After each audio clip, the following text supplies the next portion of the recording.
তিনি ভারতে এখন কোথায় আছেন আমি জানি না, এবং ভারতের যে অবস্থান বাংলাদেশ সম্পর্কে আমরা প্রথমে শুনলাম প্রচুর উঠতে বসতে হাঁটতেছে, হিন্দিতে কথা বলতেছে।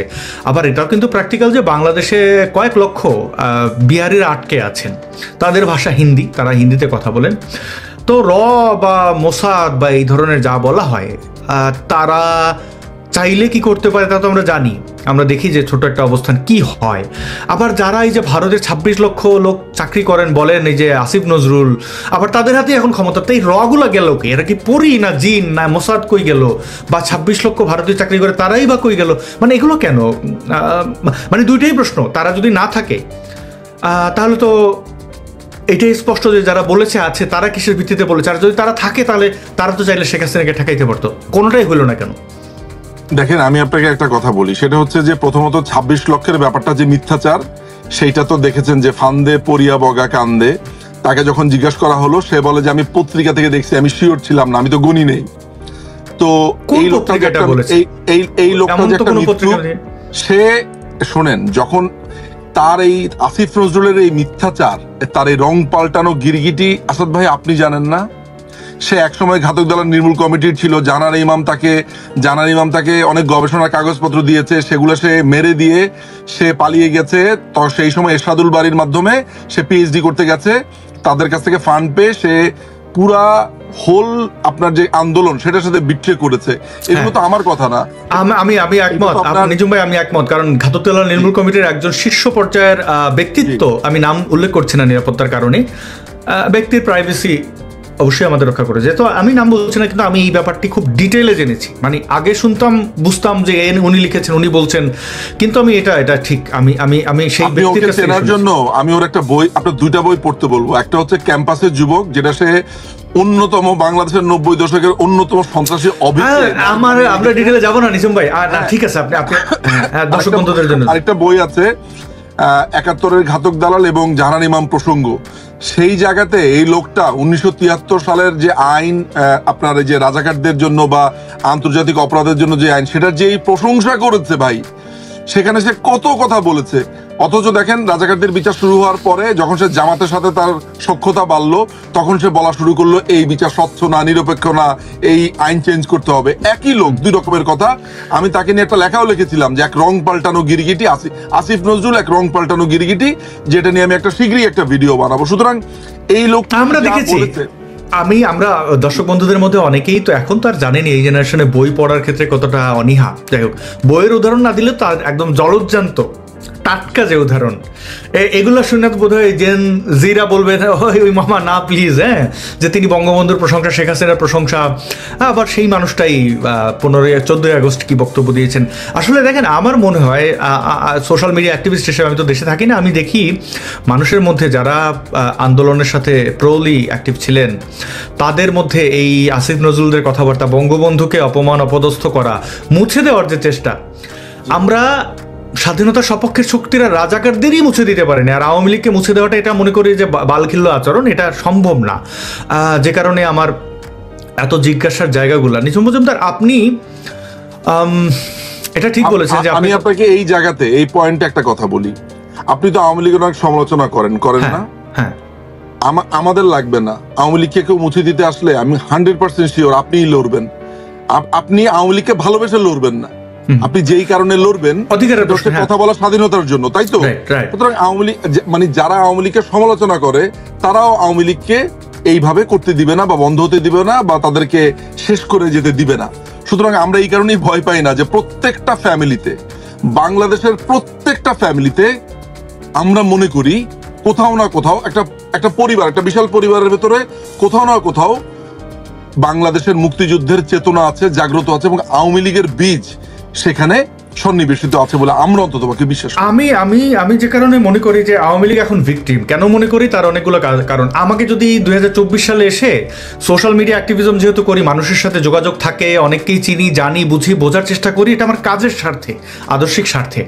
তো আমাকে যদি এখন এসে জানতে হয় যে শাহরিয়ার কবির হত্যা মামলায় গ্রেপ্তার, উনি মানুষকে হত্যা করাইতে পারেন, আমাকে যদি আসাদুজ্জামান নূরের মতো ব্যক্তিকে ওই গৃহকর্মী হত্যার নির্দেশদাতা হিসেবে গ্রেপ্তার হতে দেখতে হয়, এবং আমাকে এই আমাকেই যদি দেখতে হয়, যাকে নিয়ে এত বিতর্ক, ভাতের হোটেলের হারুন ভাই, যাকে ভাতের হোটেলে হারুন বলা হয়, তিনি কিন্তু আরামে আমেরিকাতে।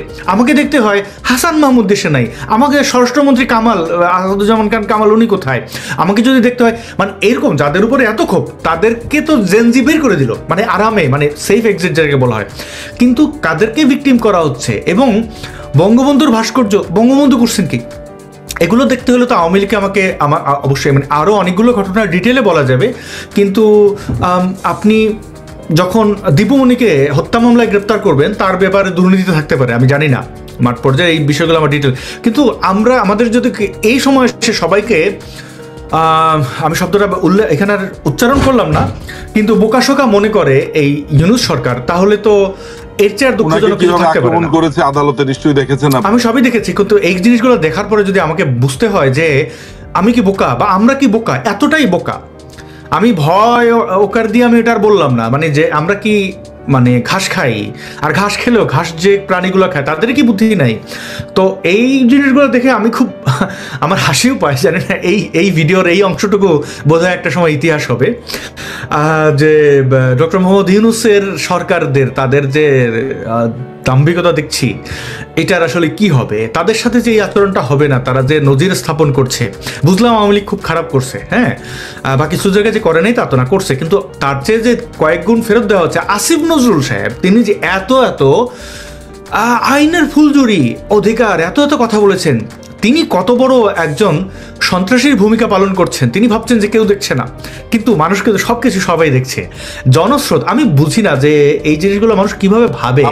যেমন চিন্তা করেন, আমরা যদি আমি যাচ্ছি ট্রাইব্যুনালটার কথা একটু ভেবে দেখেন, আমি জানি, এবং রাজাকারের বাচ্চা, মানে আমি এটাকে কখনোই সেন্সর করি না। রাজাকারের বাচ্চাকে রাজাকারের বাচ্চা বলতে আমি দুইবার তো বলতে কি, আমি রাজাকারদের এদের ব্যাপারে অস্ত্র ধরতে আমি দুইবার ভাববো না, হ্যাঁ, এই জন্য আমি মুক্তিযুদ্ধ করতে রাজি আছি। তো রাজাকারের বাচ্চা, সাইদির বাচ্চা এসে বলতেছে সে মানে এই ট্রাইব্যুনাল নিয়ে কথা বলতেছে, আন্তর্জাতিক অপরাধ আদালত নিয়ে যে এবার খেলা হবে আর কি, তাই সে বুঝাইতেছে রাজাকারদের যেভাবে ফাঁসি দেওয়া হয়েছে সেভাবে সে ওইখানে মুক্তিযোদ্ধাদের ফাঁসি দেবে, মানে মনে করে যে বাংলাদেশের মানুষ ধৈঞ্চা। যাই হোক, সেই বিষয়ে যাচ্ছি না।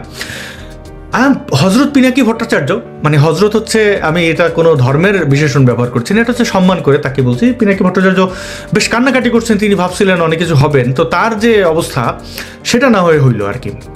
তার তো দুঃখের শেষ নাই, এরকম দুঃখ আমরা অনেকেই করতে দেখি। আলটিমেট পিনাকি ভট্টাচার্যকে আমি নির্দেশদাতা হিসাবে অনেক জায়গায় অপরাধী দেখি। আমি জানি যে তিনি যে দেশে থাকেন, তার এই গণহত্যা বা মানুষের উপর সহিংসতা ছড়িয়ে দেওয়া, ভিন্ন ধর্ম ভিন্ন বর্ণের মানুষের বিরুদ্ধে সংখ্যাগুরু সন্ত্রাসীদের লেলিয়ে দেওয়ার কারণে তাকে ওখান থেকে ডিপোর্ট করা যায়, কিন্তু তার মতো ভয়ঙ্কর নই বলে আমার ওই চিন্তাটা হয় না, যেটা আমি আব্বাসের ক্ষেত্রে করেছি, যেটা আমি ধরেন আজহারের ক্ষেত্রে করেছি। তো সেটা আমি তার ক্ষেত্রে অ্যাপ্লাই করি নাই। কেন করি নাই? যারা আমার মনে হয় যে ঠিক আছে, লোকটা চিৎকার চেঁচামেচি করতেছে, ঠিক আছে করুক। বাংলাদেশে অবস্থানরত যাদের হাতে ক্ষমতা, মানে যারা মনে করেন আফসোস উপদেষ্টা নয় আর কি, মনে মনে উপদেষ্টা কিন্তু কাজে না, পিনাকি ভট্টাচার্যের মতো নন, যারা আর কি, যাদের আসলেই উপদেষ্টা হয়েছেন আর কি কাগজে কলমে, তাদের একটা নীরব নয়, একদম সরব ব্যর্থতা। দ্রব্যমূল্যের যে অবস্থা, ধর্মীয় সংখ্যালঘুদের উপরে যা হয়েছে, যেভাবে আওয়ামী লীগের স্টাইলেই এটা গোপন করার চেষ্টা করেছে, আমরা দেখেছি আওয়ামী লীগ এই অনেকগুলো কাজ করেছে, স্বীকার করে নাই। আমার শরীরে ঘা হইলে যদি আমি এটা স্বীকার না করি, আমি এটার চিকিৎসা না করি, তাহলে ঘা বাড়বে। তো সেই বাড়াটা কিন্তু এবার ধর্মীয় সংখ্যালঘুদের উপরে ভয়ঙ্করভাবে হয়েছে। আমি অতীতের আওয়ামী লীগের আমলে যত ধরনের ধর্মীয় সংখ্যালঘুদের উপরে নির্যাতন নিপীড়ন, এগুলো আমি কভার করার চেষ্টা করেছি। ট্রাস্ট মি, এইবার আমি ক্লান্ত হয়ে পড়েছি, কোনটা রেখে কোনটা আমি কভার করবো, যে কারণে আমি অনেক কিছু করতেই পারিনি, মানে আমি হতবাক। তো এইটার যে ইম্প্যাক্ট তৈরি হয়, সেটা কি সামাল দিতে পারবে? আপনার কি মনে হয়?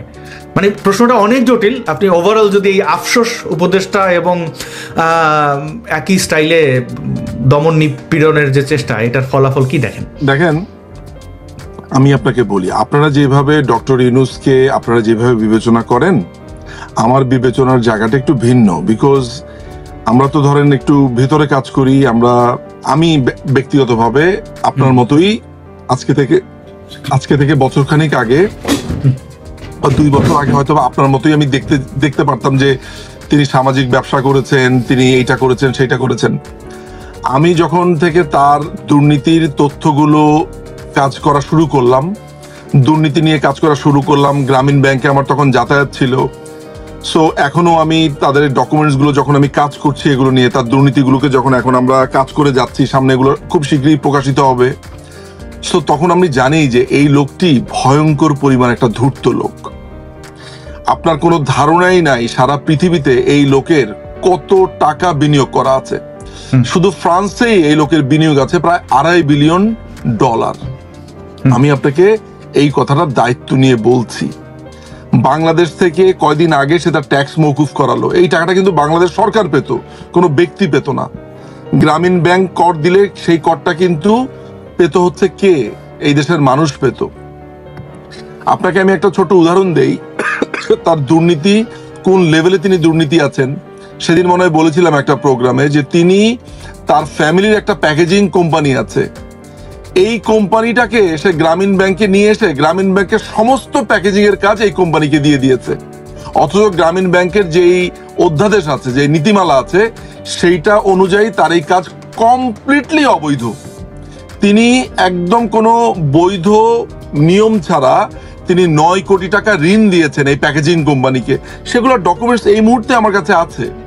সুতরাং এরকম অসংখ্য দুর্নীতির সাথে লোকটা জড়িত, কিন্তু মুশকিল হচ্ছে এই লোকটাকে কেউ কখনো ধরতে পারেনি, কারণ পশ্চিমাদের এত বেশি ব্যাকিং ছিল এবং আছে। এবং তাকে নোবেল লরিয়েট করার পরে বাংলাদেশের মানুষের অবস্থা হয়েছে এমন যে তিনি হচ্ছেন ফেরেশতা টাইপের, তিনি কোনো অপরাধই করতে পারেন না। মোটামুটি তার ব্যাপারটাই এমন। তার ব্যাপারে যখন আপনার শ্রমিকদের মামলা হলো, সবাই মনে করলো যে আওয়ামী লীগ আপনার ভেন্ডাটা, এটা পলিটিক্যাল ভেন্ডাটা। তার বিরুদ্ধে যখন আপনার করের মামলা হলো, তখনও আপনারা মনে করেছেন ভেন্ডাটা। অথচ দেখেন সেই কর 13 কোটি টাকা কিন্তু সে নিজে দিল, দেওয়ার পরে বলল যে আসলে তিনি বুঝতে পারেন নাই, তার লয়ার তাকে ভুল বুঝিয়েছে। এই যে এত এত এত এত ঘটনা, আমরা ধরেই নিয়েছি যে তিনি যেহেতু নোবেল লরিয়েট, ফলে তিনি মনে হয় খুবই ভালো। ওই লোকটা যেহেতু খুব সুন্দর করে কথা বলে, সেই লোকটার মনে হয় এমপি হওয়া উচিত। ওই লোকটা আজকে ভালো টক শোতে গেছে, ওই লোকটার মনে হয় মন্ত্রী হওয়া উচিত। আমাদের পারসেপশনগুলো হচ্ছে এমন। আজকে একটা বক্তৃতা শোনেন, শোনার পরে দেখবেন পুরা, ভাই আপনাকে প্রধানমন্ত্রী হিসেবে দেখতে চাই। ওই লোকটার ট্রেড সম্পর্কে জানে না, লোকটা রাষ্ট্র চালানোর ক্ষমতা আছে কিনা, তার শিক্ষা কেমন, তার দল আপনার একটা একসাথে কাজ করবার জন্য টিম ওয়ার্কিং এ তার দক্ষতা কেমন, তার স্কিল কেমন, কোন জায়গাতে সে কি পারদর্শী, এগুলো আমরা কিছুই জানি না। ফলে কিছু ব্যবসায়ী এবং কিছু জামাত শিবির এবং কিছু উড়ে আসা জুড়ে বসা সারা জীবন লিল্লা খাওয়া মানে বোঝেন, সেটা হচ্ছে যে পশ্চিমাদের এনজিও খোর যারা আছে, যারা আজীবন আমেরিকা ব্রিটেন থেকে টাকা পেয়ে তাদের জীবন নির্বাহ করেছে, তারা রাষ্ট্র চালাচ্ছে। রাষ্ট্র চালানোর জন্য জনগণের সাথে সংযোগ থাকতে হয়। এদের একটা লোকের সংযোগ আছে, দুটোকে আপনার মাদ্রাসা থেকে এসে বসিয়ে দিয়েছে। এরা কোনো ধরনের রাষ্ট্র জানে না, বাচ্চা নাক টিপ দিলে দুধ বের হয়, এই দুটো উপদেশটা এদেরকে দিয়ে দিয়েছে। একটাকে ক্রীড়া এবং যুব, আর একটাকে কি যেন দিয়েছে। এখনো ঠিক মতো আমার মনে হয় যে মানে আমাদের ওই যে নোয়াখালীর ভাষাতে একটা কথা বলে আর কি, ওই যে নাভির কর্ড, এইটাও ঠিক মতো ওদের মনে কাটা হয়েছে কিনা আমি জানি না। এনিওয়ে, সুতরাং এই ধরনের লোকগুলো যখন রাষ্ট্র চালাচ্ছে, দেখতেই পাচ্ছেন কিরকম হযবরল অবস্থা।